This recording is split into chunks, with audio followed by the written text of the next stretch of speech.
Quiara with a Q, Q-U-I-A-R-A, and this is my partner, Happy. So if you are new to my channel, welcome to my channel, and please do hit the subscribe button down below. So for today's video, we will be making ube champorado. Champorado has always been our favorite almusal and merienda when we were kids, so I'm making one today. And ube and cheese has always been that trend and perfect combination. It's like peanut butter and jelly, cookies and cream, and salt and pepper, and of course bacon and eggs. So some people also combine champorado and tuyo as well, and we will try it later. So this is my first time making ube champorado. So this is not a tutorial video, but this is only a video of making it. So let's see if it turns out good, if it turns out okay. Kasi more on sopas talaga ako. Yun, sopas is my favorite, always has been my favorite. So without further ado, let's start and let's begin cooking! For the ingredients, we need 1 cup Malagkit Rice, Ube Halaya, evaporated milk and cheese,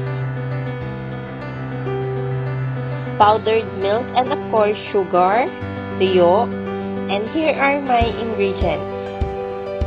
First things first, wash the rice thoroughly.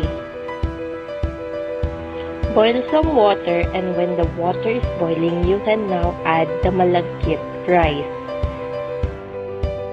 Kailangan kumukulo yung tubig para maiwasan nyo yung buo-buo. Ayan, simutin lang natin kasi every bottle counts.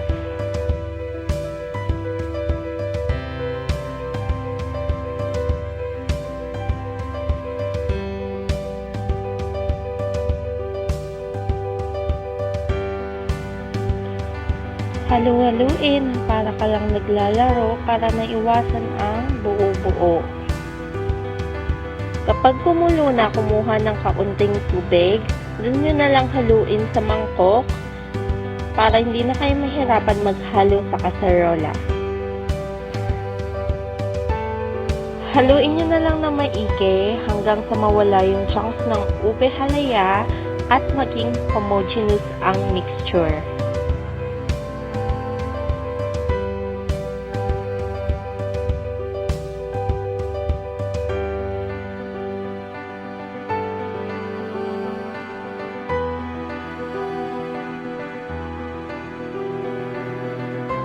Nasa kalahati na tayo ng proseso. Tikman mo kung malambot na yung kanin, kung pwede na, kung okay na ba. Kasi pwede na rin natin ilagay yung ube halaya, yung ginawa nating hinalo kanina. Ayan, nilagay ko na nga siya.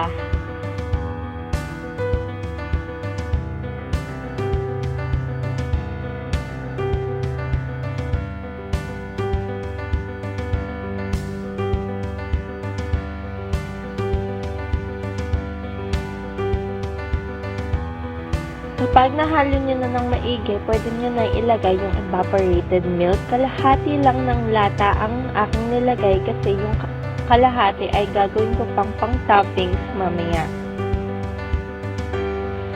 Just keep on stirring and look at that lavender color. And we will add the chunks of cheese. Matutunaw rin yan and sama rin yan sa flavor ng ating ube cheese champorado. Kalahati lang yan nilagay ko kasi yung mamaya pang toppings pa.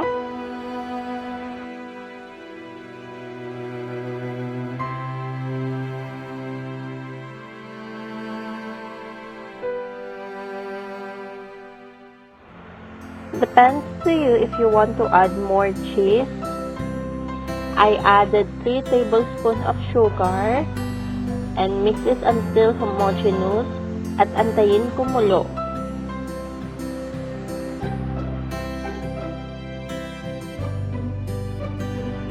Grab your mangkok and spoon kasi it is ready to serve.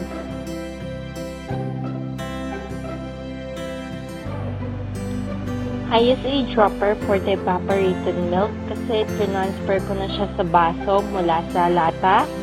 A teaspoon of powdered milk. Of course, the tuyo or the fish flakes. Some chunks of cheese. And there you go. Here is our finished product and it is ready to eat. Of course, the most awaited part is the taste test.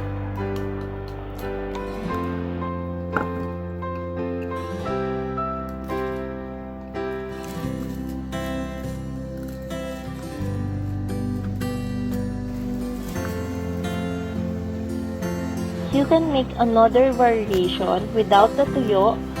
You can make a milkier and cheesier ube champorado by adding more powdered milk and cheese.